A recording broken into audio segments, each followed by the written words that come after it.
What's up, guys? Wow, the end of 2021 is upon us. It's been one heck of a ride. Anyway, I thought I would do a little video just to kind of talk about the journey a little bit, It's been a heck of a roller coaster. Uh, and it's been a pretty cool experience, for somebody that's not really, I never really saw myself doing YouTube videos and having a YouTube channel per se. So I thought I'd just kind of talk about the whole journey. So there's a couple of beginnings, probably two or three beginnings. So let's go back to the beginning. About 15 years ago or so, I took some video and I posted it on YouTube, started a YouTube account or whatever, and put some video of my cornet going down the track. I think my daughter took a lot of that video, and it was on like one of the very first cell phones like that had a video camera on it. So it's very grainy. It's at nighttime, so it's terrible quality, but I'm so grateful that I have those videos. When I watch them, it's like kind of just takes you back to that moment in time, where you were in life. Everything has changed since then, 15 years. It's just kind of crazy how dynamic life is. So if you're young watching this, you probably don't have the perspective to really understand it yet. If you're older, like I'm 49, so if you're my age or older, boy, you've seen a lot of change, and it flies by. It's true what the old guys always say, it goes by like a flash. It does. Excuse me. So back then, where you were in life, I was married, like we got married in 2007. We bought our house together in 2006. This was the Romaland house. My wife's got kids from previous relationships, so the girls were much younger. I mean, they were kids, now they're adults. My son wasn't born yet. My son is now 11, and where we don't live there anymore. We live here in Wildemar, and it's just, I have pictures of the yard, and the cars that were in the yard a lot of them are gone now, and there's different cars, new cars. So it's been a lot of change, over that time. So that was the beginning of YouTube. Put some videos out there. They're still floating out there. They've been there forever, and it was just for fun. It wasn't, it's just, I could post it and then I can share with friends like, hey, here's my car going on the track or whatever. You could share the link. And then the next beginning. So it started with, I mostly floated around on Facebook, and then I met Chris Albrecht by seeing a post of his D100 that was bagged, the blue one, and thought, man, that thing looks sick, So started talking to him about his truck and stuff. That's kind of how I met him. And, it was cool. It was cool conversation and stuff. And then next thing you know, he's starting his own podcast. And I thought, wow, that is freaking cool. So he encouraged his watchers or viewers to, call in and tell their stories on their Mopars and stuff. So I thought, okay, this is cool. I'll do that. So, I called in and told the story about my 68 Charger, my high school car, and, finding it and buying it and all that stuff. And then I called in on a 72 Charger, which I still have. I still have both cars, by the way, but told that story, which was cool. And then I was talking to him, through Messenger and stuff, like, hey, I got this really cool story to tell that I think would be good for the show. It's unique, and it involves, something famous. So I kind of pitched it to him, and he was like, yeah, that sounds great. And I'm not sure, but I kind of think I'm like the first person that was a guest on a show. I'm pretty sure I was, but anyway, so went on a show, and we talked about General Mayhem. So I used to own that car. I traded it to David Freiberger for a set of aluminum heads, right? I won't bore you with the story because you probably have heard it from me 1,000 times. But anyways, I thought it was really cool. I loved the fact that we're having a conversation about, that story. And, Chris and I already were becoming friends and stuff. And so we've become close friends since then. And yeah, it was a really cool experience. And it was because of that got me thinking, like, this is kind of cool, being able to reach people with, not only stories, but like information, and I was like, I have a few cool stories to tell. And I've always been wrenching on Mopars practically my whole life. Probably since I was, at least 16, maybe earlier, but at least 16 years old. And anyways, I thought, why not record that? Because what I found is that there's actually not as much information out there, or as many videos as you might think there are. There's a lot of cool channels out there. There's a lot of channels around Mopars and stuff. But one of my big frustrations is you're working on something and you're having problems, and you're trying to figure out what's, like, something goes wrong, part doesn't fit or something like that. And you watch somebody else on the video, you watch what they're doing, there's enough close up, you can go, oh, okay, I was putting it on backwards. Or, yeah, that's supposed to go together like that. My part's not doing that, so there's a problem with my part.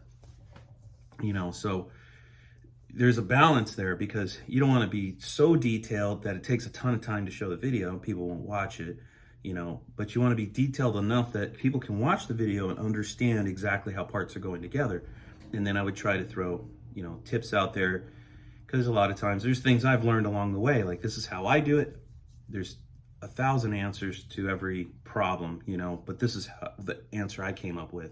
It's not the end all be all, but this is how I resolved it. And that might help you resolve your problem if you're having the same problem. And hopefully the next generation can kind of carry the torch too. At some point, these cars are going to become so hard to get parts for, or obsolete, that, people won't know how to work on them. And so at least maybe these videos being out there will help somebody go, oh, okay, that's how you do that, and be able to carry on the legacy of these Mopars and stuff. So I started to do that, and it's been a fun thing to do, and there's been a lot of learning. And that was probably about 1.5 years ago when I started to get serious about it. And if you go back to those videos, you could see they're kind of crude, and there's a lot of learning and kind of finding the groove, so that second half of 2020 has been like kind of me just sort of figuring out the whole YouTube thing and how things work, right? This year, 2021, has been more of me finding the groove, right? And in doing that, there's a lot of, and this is good for you if you're thinking about doing a YouTube channel. I don't have enough experience to give you any kind of, tips or anything. I'm really small, still starting off. But I can tell you what I know right now. And this whole when you dive in, Like, you might be thinking to yourself, well, I don't know if people will watch it. I don't know if it's good enough. I don't know what to talk about. I don't know what to do. Like, just if you're considering doing this, just do it. Just dive in, you know, 2022 resolution, dive in there, get after it, and just go for it. Because you have to go through this stage.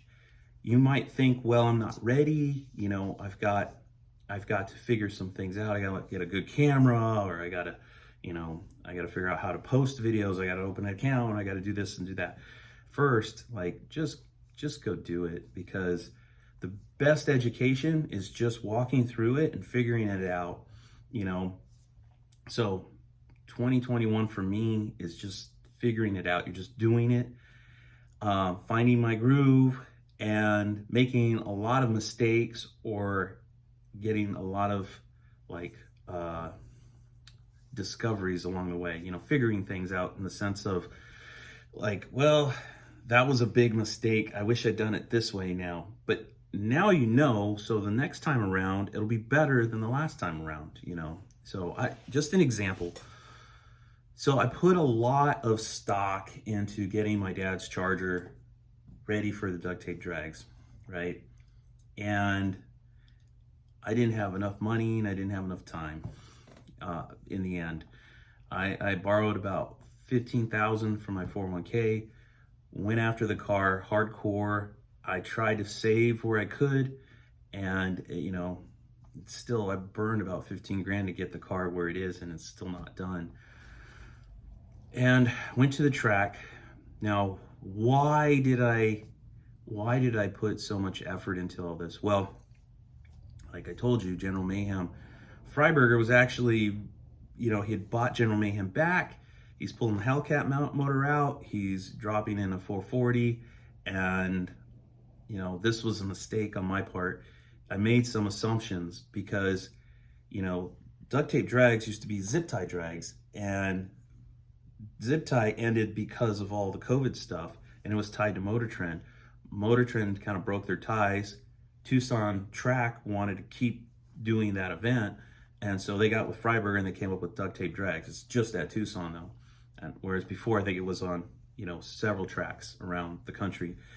So my assumption was that General Mayhem would be there, and I thought, man, what a great story to be part of or to create if General Mayhem's there and my dad's Charger's there, because the two cars are kind of tied. The hood on General Mayhem is original to my dad's car. The heads I got in trade for General Mayhem are on my dad's car. And I thought, man, that would be so cool to see the two cars go down the track. I know I'm going to get beat, but I thought it would be awesome. Great to be part of a great story, right? Well, it's not like, Freiberger and I hang out and, chit chat all the time or anything. So, what I didn't realize is that in reality, General Mayhem wasn't going to duct tape drags. It was going to, I think, Washington to film another Dirtfish episode with all the rebuild of General Mayhem. So getting to the track, General Mayhem's not even there. And my dad's Charger isn't finished. It's not running, it's not driving. But I wanted to bring the car because I put all this effort into it, filmed all this footage of it up to that point, and I figured there was fans out there that, were following the story and wanted to see the car. So I wanted to kind of, live up to that and have the car there so they can look at it firsthand. One thing which you don't really realize is that it's not like, there's 1,200 people or so that are subbed to this channel. It's not like all 1,200 are close enough to get to Tucson to see the car. There was some guys there, and if you guys are watching, thanks for stopping by and saying hello. They did come to see the car, which was really cool. But looking back, if I was going to do it differently, I would have rather participated in the event, rather than just being there with the car that's not running. So looking back on all of it, everything I'm doing to the Duster right now, I wish I'd spent the time and money and effort into that car because it's closer to being done. and then take the Duster to the track and actually take it down the track, you know. Or even the club car, our 66 Belvedere, which is hella slow. It would be perfect for that event because most of the cars there are slow. Most of those cars are, you know, junkers. Don't get me wrong, there's fast ones, but there's a lot of slow cars there. So if you're thinking about doing that event and you got a slow car and you think it's not fast enough, it's fast enough. Bring it, you know. So anyways, that would be different. And I don't know, you know, I think the next muscle cars at the Strip is going to be better than the last one. I think, you know, kind of seeing how it all played out, you know, I think maybe we can, you know, Chris and I, or if some of the other guys could come out, we could do something better. So collectively, you know, you go into things like, I don't know how it's going to play out. I don't know what I'm going to do. I don't know what I'm going to say. And then you got to go through it, and then you go, well, I wish I'd done this. I wish I'd done that. You know, hindsight's always 20/20, right? So, and then that kind of brings me into the next phase of things. So, I'm going to keep continuing to do YouTube in this channel. I've had some issues with the channel getting monetized. I'm hoping to work through that. I'll do a video on that down the road when it's resolved. And then,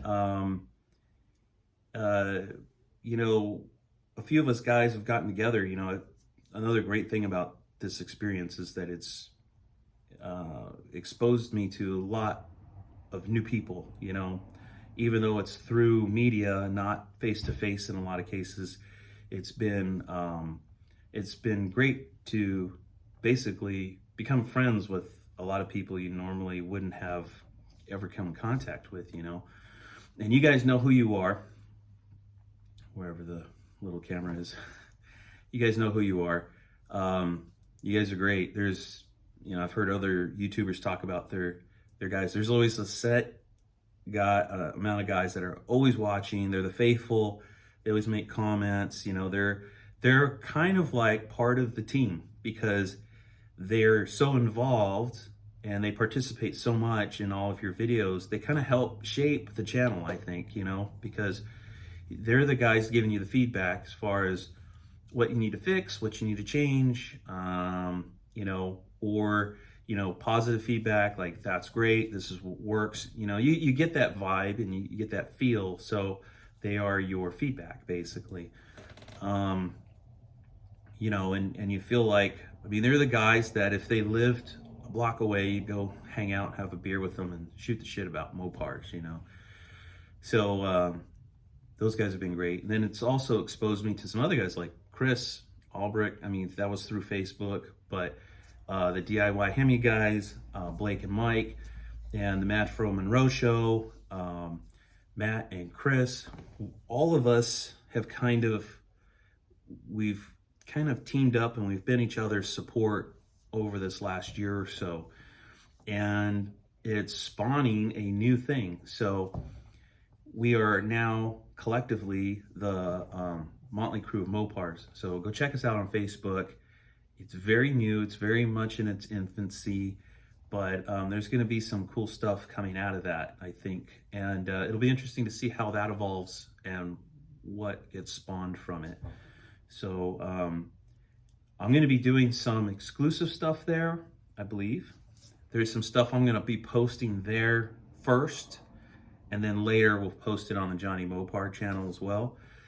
The Jonny Mopar stuff isn't really going to change. It's going to keep staying here. What you might see differently is stuff like the muscle cars at the Strip. That will probably, at least, I don't know if it'll be completely exclusive, but it'll be on the, you know, Motley Crew of Mopars first, because that'll be like our collective thing. And then maybe later on it might find its way to this channel as like an, you know, I don't know, to reach everybody here, basically, you know. But we'll see. I don't know. It might be exclusive there, and you can only see it there. So go there, check it out. But anyway, that's 2021. 2022. What do we expect? Well, I think more of the same. Jonny Mopar stuff. You're gonna see some wrenches spinning, And I'm really excited because this is something that's really close to my heart. And what I really want to do is hit the track.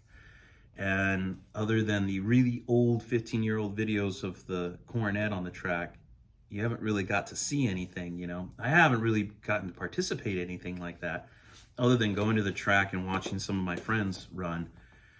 But I want to get the duster there. So we're going to see some videos at the track. That's going to be kind of a new thing to bring into the envelope that I'm really excited about. Muscle cars at the strip. I think this next year, I think it's in March, I think that one's going to be more fun than the last Muscle Cars at the Strip. So I'm pretty excited about that. I know Chris Albrook and I will be there. Hopefully some of the other guys could come along for the ride, but they're pretty far away from this side of the country. So I don't know that they'll be able to make it.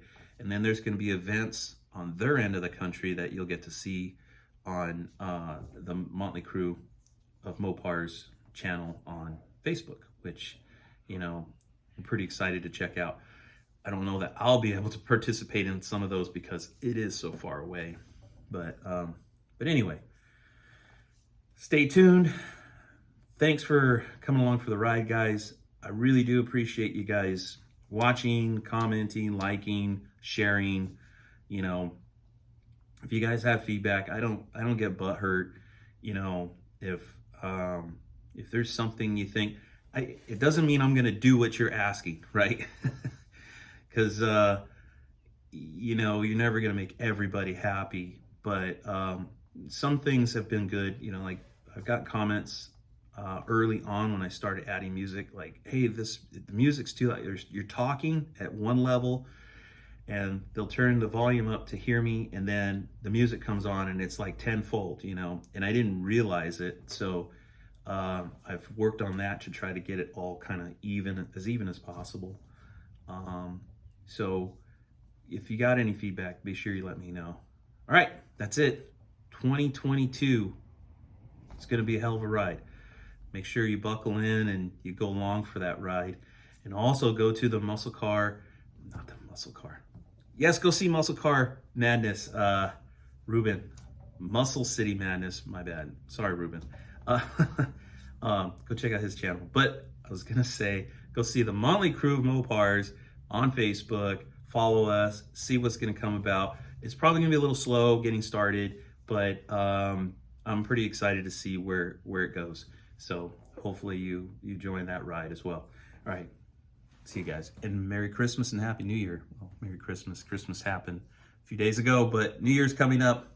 And I hope you guys have a great 2022.